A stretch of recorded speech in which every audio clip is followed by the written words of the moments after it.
million full-time federal employees throughout the 14 departments that the president oversees. Executive power as accountable to the people of this country really manifests in two ways. The power of the president to remove bureaucrats and to fire them, and to affix his signature to official actions that he undertakes. So when the Washington establishment says something to the effect of, well, democracy dies in darkness, yes, it does when there are staffers, the media, cabinet officials, senior advisors to the president who all create a covering sort of shroud of darkness that obscures who is actually making the decisions. And one other thing I'll just say very quickly, a number of your colleagues on the Democrat side have said, well, there's an OLC opinion here. We don't need to talk anymore. There's an OLC opinion. It says you can use the Autopen. The opening paragraph of that OLC opinion says you can use the Autopen, but only when the president directs that you do so under his decision-making power, right? It is very clear again and again that the president actually has to make the decision. That cannot be delegated to a staffer or an advisor. And there's no indication here that anyone other than staff were making these decisions. Thank you, Mr. Chairman. Thank you, Senator Hawley. Thank you, Mr. Chairman. Thanks to all the witnesses for being here. You know, the visual, sometimes it really is true. A picture speaks louder than words. It's worth 1,000 words. And here, all you have to do is look over at this side of the dais to see that the stone wall continues.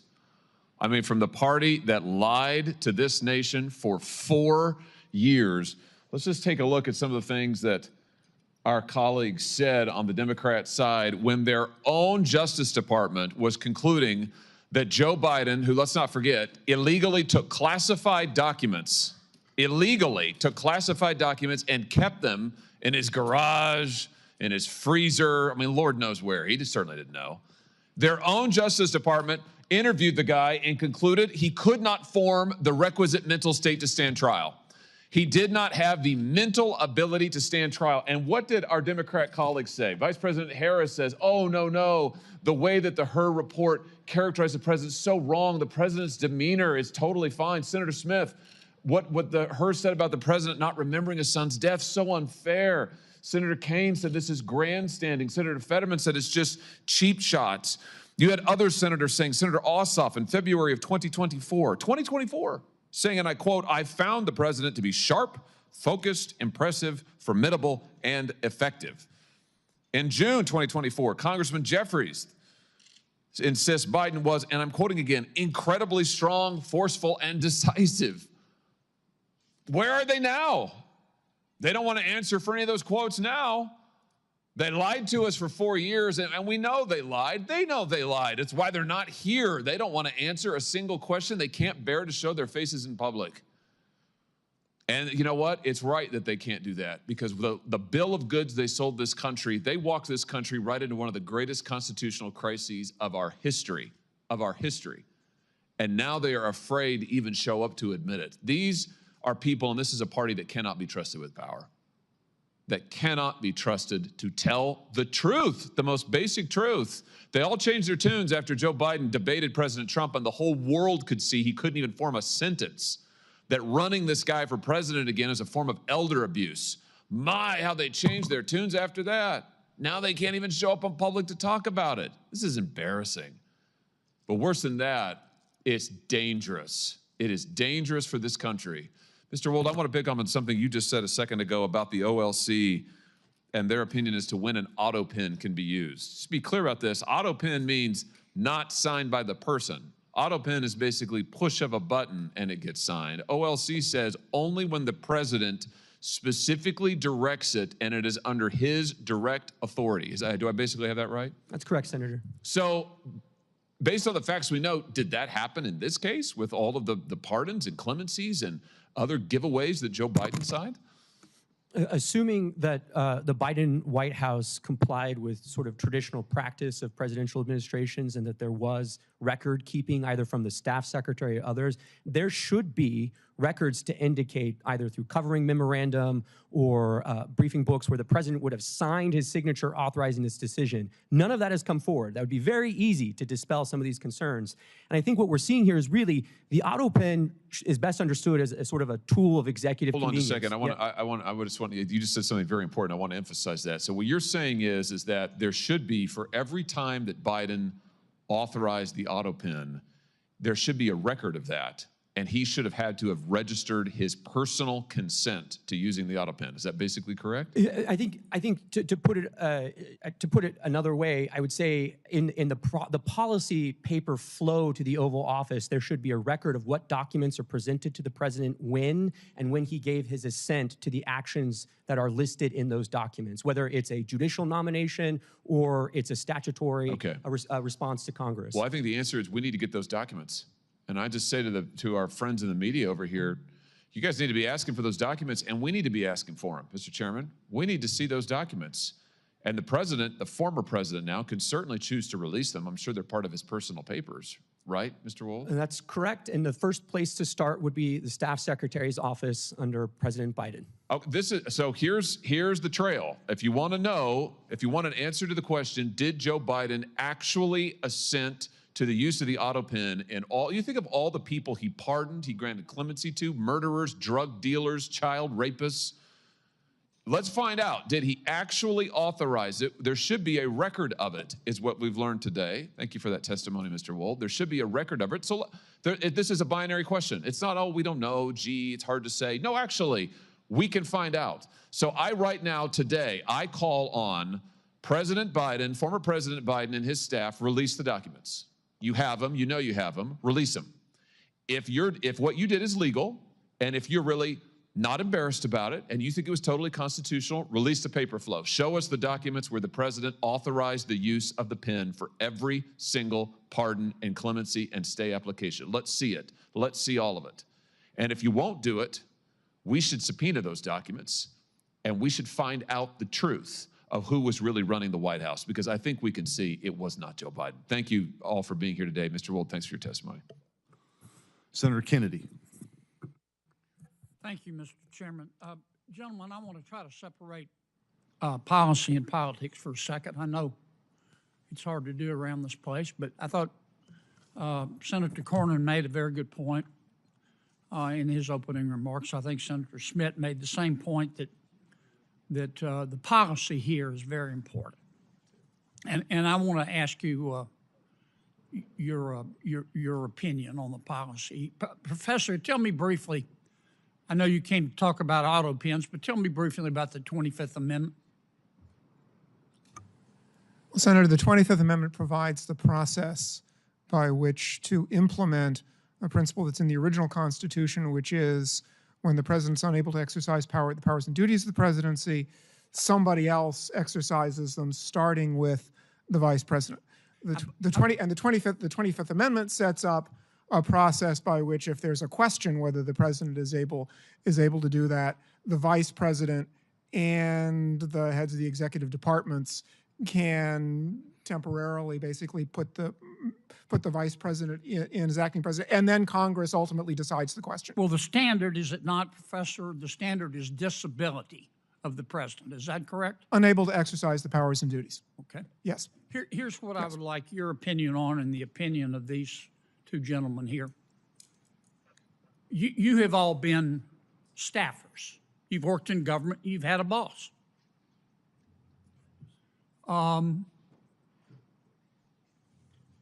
In Mr. Spicer's case, his boss was the President of the United States.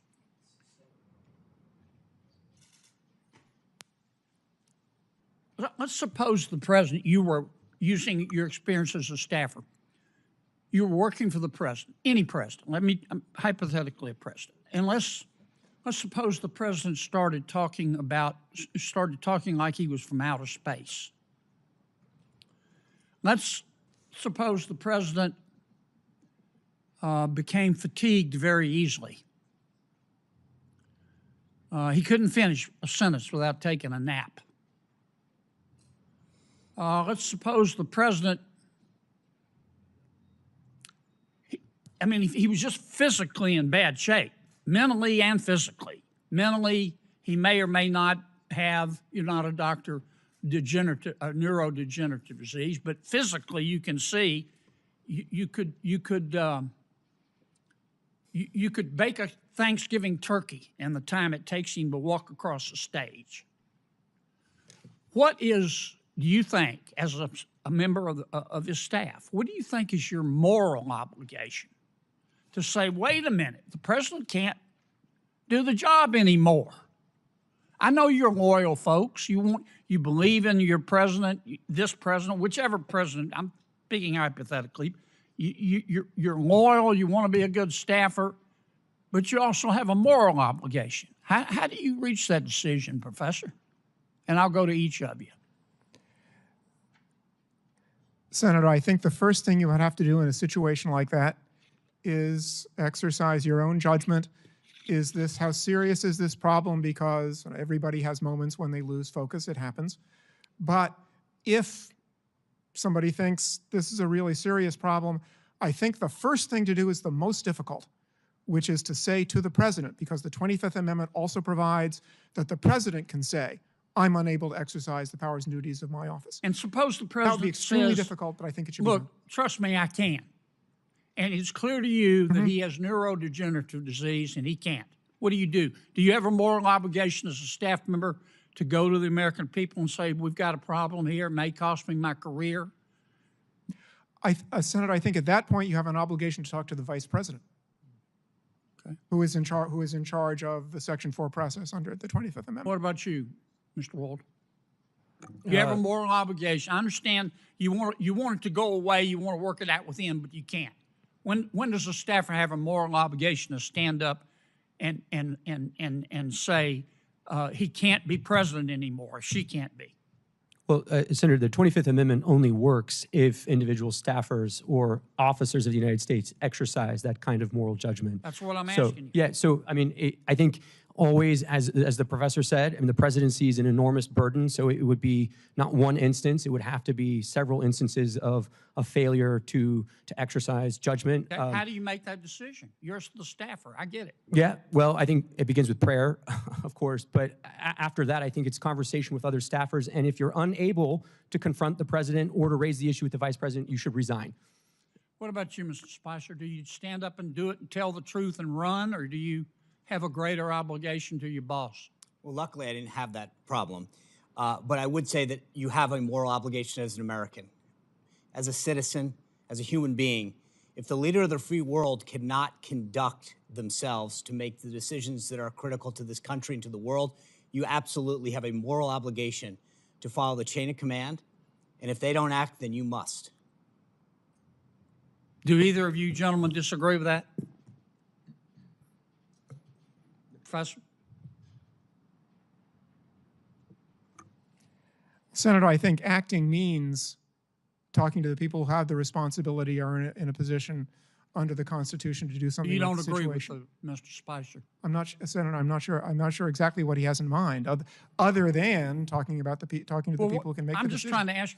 So you've all been staffers. Suppose you go to everybody you're supposed to go to, and they all say, "My advice to you is to shut up." Do you have a moral obligation as a staffer to say, look, this person can't be president of the United States. It isn't policy. He physically can't do it. Senator Kennedy, it's not a question of whether a staffer has that obligation. It's whether you as an American have that obligation, and I think each and every one of us does. Yeah, but you can see it, and an American can't. Professor, what do you think? Senator, I think there are situations under which someone in that position should speak publicly, but I also think that the views of a single individual who is not the person who is constitutionally responsible for taking measures should be considered by the public as just the views of of one individual who has some information about the subject. Thank you, Mr. Chairman. Thank you. Senator Tillis. Thank you, Mr. Chairman. Gentlemen, thank you for being here. I actually, the fact that this is in the past kind of reminds me of that scene in Lion King where Rafiki, the andro, hits Simba on the head and said, doesn't matter, it's in the past. I hear, I could see where my Democrat colleagues would like to use that argument, but it mattered. And for me, I met President Biden as Vice President Biden when I was sworn in. He literally sworn me in 2015, and I've had several interactions with him over the years. There's no question that there was a significant degradation in his cognitive abilities. Probably the last time I spent much time with him was at a NATO summit. But And I do think there are a lot of legitimate questions to be asked about who may have been tending the store, and I believe we should get to the bottom of it. But I want to look to the future. And back when this discussion was going on, I was suggesting the 25th Amendment. We know what the 25th Amendment does. Professor, I'm kind of curious about why, and with due respect to my colleague from Louisiana, this is a hell of a burden to place on a staff. Mr.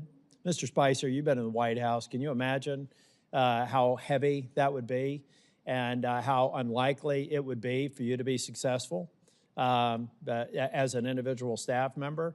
But Professor Harrison, I'm thinking more along the lines of what you see in boardrooms all the time about annual evaluations of the CEO or board members.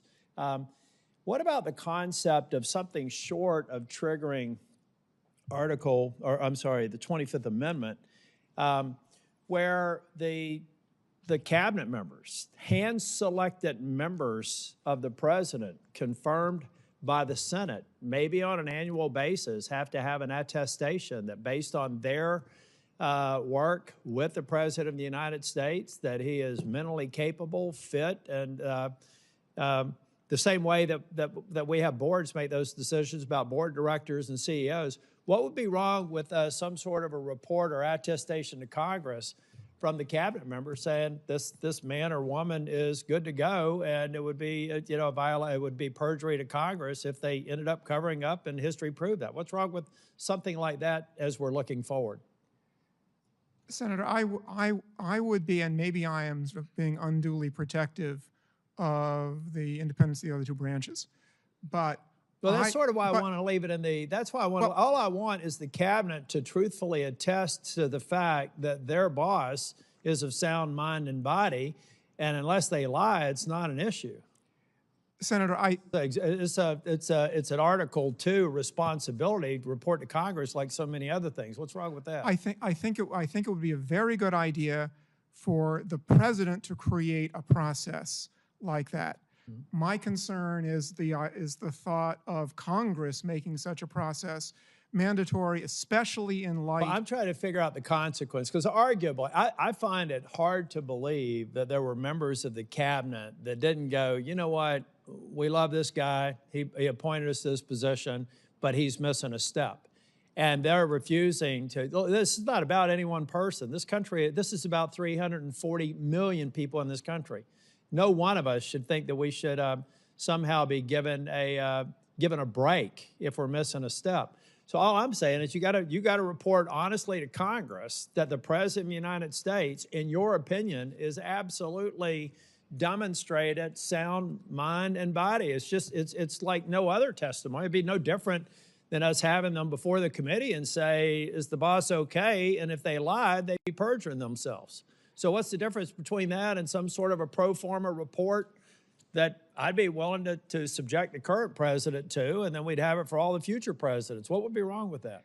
Senator, again, I think the problem there is the Constitution has created a process for that, and that's the 25th Amendment, and that suggests that Congress can't create another process. Now, I do think that the point you're making today is part of the political process that might lead presidents to create a system like that on their own, which might enhance the people's confidence. About to run out of time. Mr. Spicer, what do you think? Senator, the president normally goes under a routine physical every year. In the case of President Biden, it was Dr. O'Connor who affirmatively stated his fitness for office. The doctor is probably the most competent person to attest to the president's fitness for office. The doctor should be held accountable for stating in the affirmative that President Biden was fit for office. Thank you. Thank you, Mr. Chair. Thank you. Senator Cruz. Thank you, Mr. Chairman. The Biden administration may go down in history as the most brazen constitutional fraud in American history.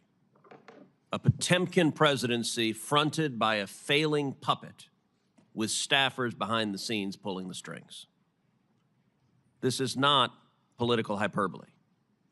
The American people saw it with their own eyes during the June 2024 debate. Numerous times, Biden stood frozen behind the podium, mouth agape, eyes frozen and unblinking. When he did speak, his words were confused and disjointed. I said that night, this is the most consequential presidential debate in history because it will result in one of the two candidates being removed from the ballot. That was exactly right. And following that debate, the Democrats recognized the collapse. They pulled out their knives and took out President Biden like Caesar on the Ides of March. For all of their strutting about, protesting that they support democracy,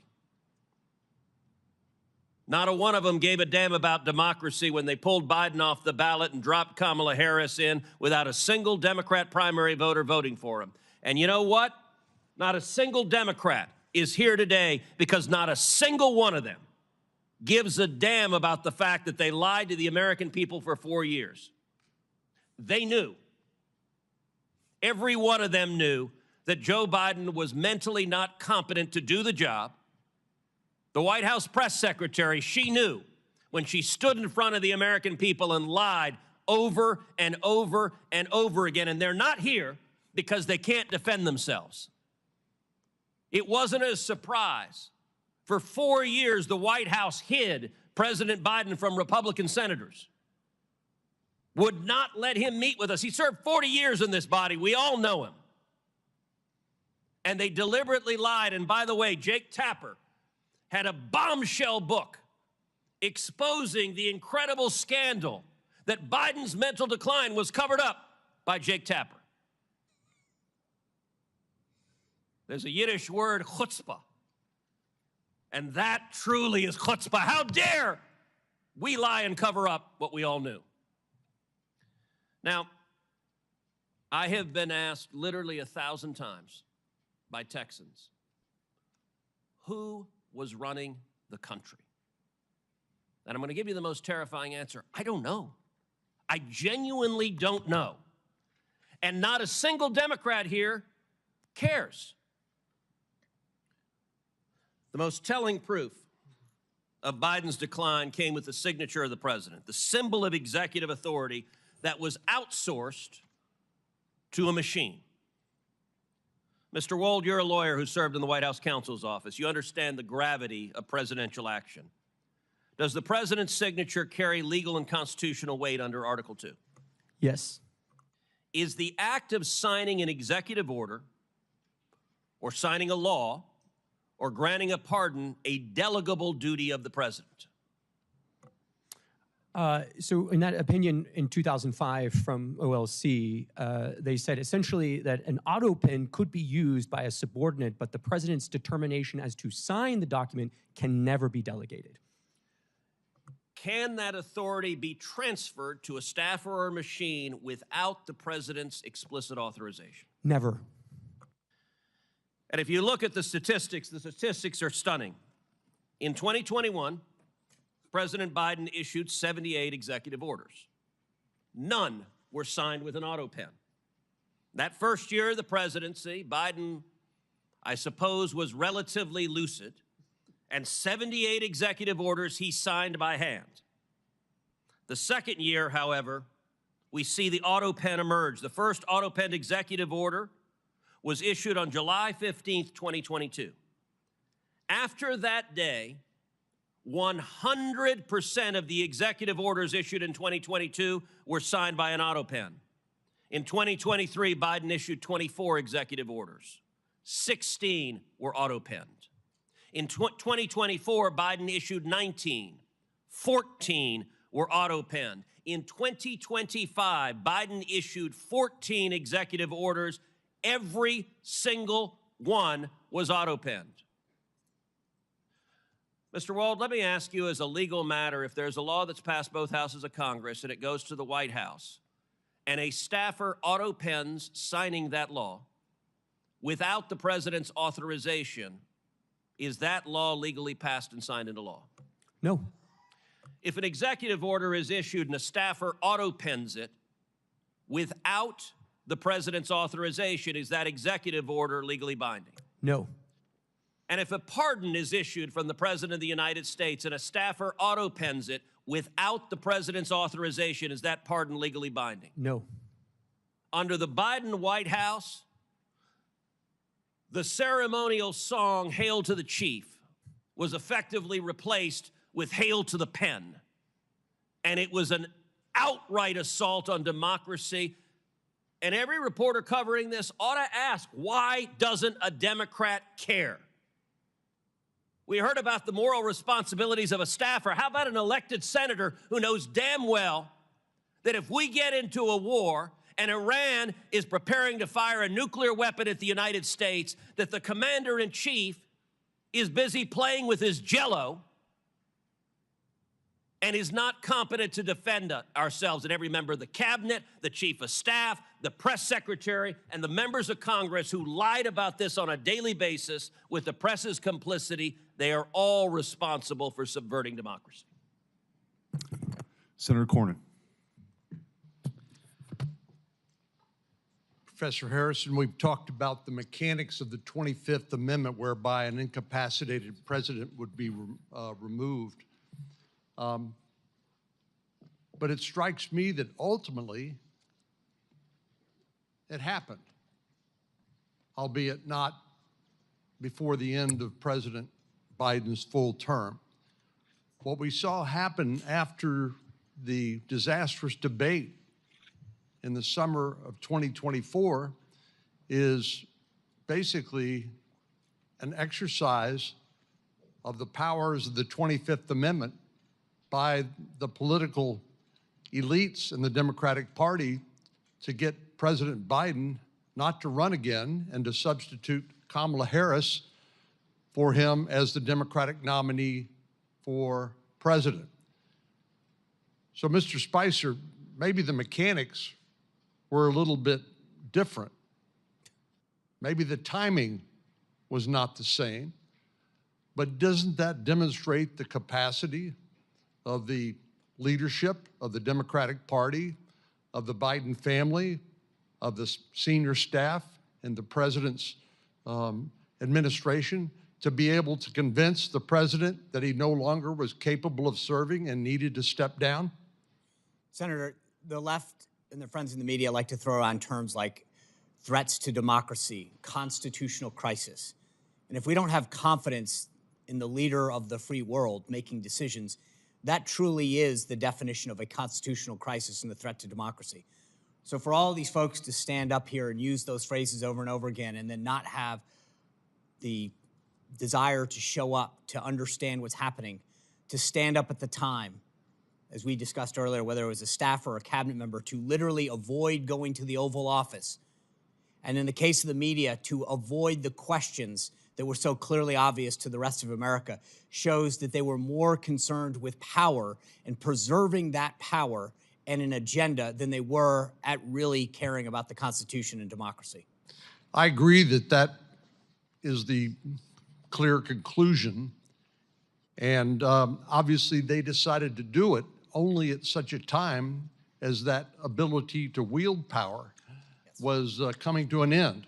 If, in fact, President Biden had remained the nominee of the Democratic Party and then ran against and lost to President Trump, these folks would be out of luck and out of power. So they decided to act under that circumstance. Senator, you look at a lot of these decisions, and it was pretty clear that there was a handful of folks at the top of the Biden administration and Biden White House that had been around him for decades, where all of that information funneled. So I mentioned before, there are approximately 25 senior White House staffers that have the rank of assistant to the president. Those are the highest White House staffers. I would bet that only a handful of them ever interacted with President Biden on a daily basis. The rest of them had their communications funneled through other people.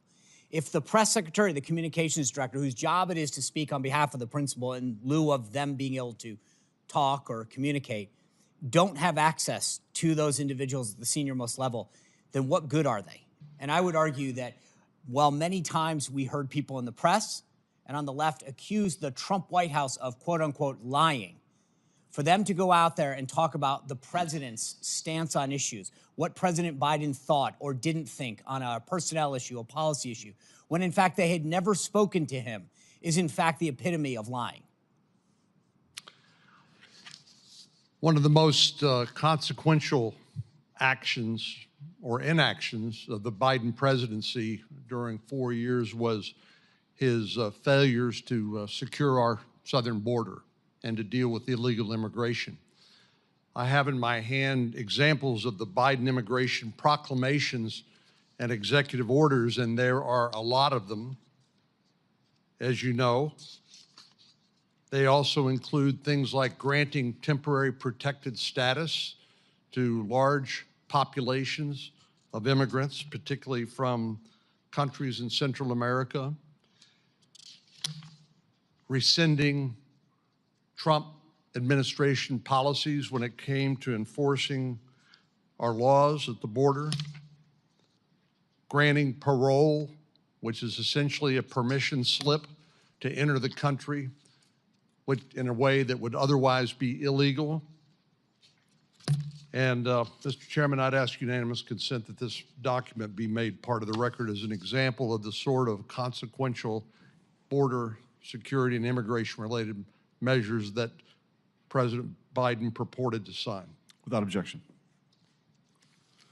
Mr. Wald, I do want to follow up on a couple of things with you and Mr. Harrison and also Mr. Spicer. Under the Presidential Powers Act, we could have a special access request, correct, to the archivist to find out what assent was actually given by Joe Biden on the Autopen. Is that your understanding? If they kept records, Right. yes. Right. Well, I think that will be something we will be pursuing. Professor Harrison, I wanted to ask you, sort of on the Article 1 branch's role, and I think I understand your concern when you say the president could do something. You're dealing with sort of a separation of powers issue is sort of what I'm reading into that. So the Article 1 branch can impeach for high crimes and misdemeanors. Should the Constitution be amended, in your view, to deal with this incapacitation? So impeachment would be a vehicle beyond just the 25th Amendment, but impeachment would be a vehicle to deal with these issues. Senator, there's a long-standing question about whether impeachment is appropriate for inability. There's been questions right at the beginning of the Republic about a couple of judges who were in very poor shape. Not that they'd committed crimes; they were impeached and removed. And there were doubts as to whether impeachment was appropriate for that because there was their problem was age and inability. So you're absolutely right that there's a doubt right now whether the impeachment process, and it goes back a long, long way, whether the impeachment process is a way of dealing with inability as opposed to misconduct. It's clearly primarily directed at misconduct, and I think that if members of Congress are thinking about an additional constitutional amendment, and maybe they should be, they should think both about adapting the impeachment process to inability, which, as I say, right now it's not clear it's properly used in those situations, or creating yet some other political process to deal with presidential inability if lawmakers think that the political process that's in Sections 3 and 4 of the 25th Amendment is inadequate. The last thing I'll say, just as a policy matter, and this is not speaking on the legal question, I do think it's important that any decision about presidential inability remain something that's decided by politically accountable people, that it's treated as a political decision. It can't just be a technocratic decision. Mr. Spicer, you've criticized the corporate media and legacy media folks for sort of lying down here or being complicit because of their, whether it's Trump derangement syndrome or whatever the reason was. Who specifically do you think gets a gold star for lying most profusely and just sort of continuing to cover this up over the years? Sir, that would be like a photo finish. There'd be a lot that would probably right there at first place. They're all culpable. I mean, I read some of the headlines to the committee earlier, the Washington Post, CNN, NBC, where they, without evidence, to use their phrase, went after President Trump's physical and mental acuity, and yet failed to ask similar questions of the White House press office publicly. They failed to cover the stories. I don't think that there's a winner. I think they're all losers. Thank you. And then we'll sort of wrap up here with Professor Harrison and Mr. Wold. So moving forward, we mentioned maybe possibly amending the Constitution or further exploring whether incapacitation is an impeachable, if impeachment's a remedy. What other, in your experience, what other things moving forward could be done to make sure that this scenario that we saw play out over the last 4 years never happens again? Senator, I think the most important thing that can be done is something you're doing right now, which is draw public attention to this problem, and so give presidents an incentive to take steps that will reassure the people that they are sound and able to perform their functions. Mr. Wall. I would agree with the professor and just add that there should be some accountability for the staffers and the officers of the United States who acted to conceal and to cover up the president's incapacity from the American people. One other issue that's tied up in sort of this bundle of incapacity, impeachment, is also succession, and that's something so many have written about extensively over the years. We are very blessed that we have never had a double vacancy with the president and the vice president, either because of terror attack or misconduct. That's something that legal scholars have said for many decades, that Congress really has to work on that. And I would add, yes, in fact, that's something you all should take up with some seriousness. May I say spontaneously, yes, please? Okay. Well, I want to thank the witnesses for your testimony here today. Written questions for them may be submitted for the record until June 26th at 5 p.m. And with that, this hearing is adjourned. Thank you.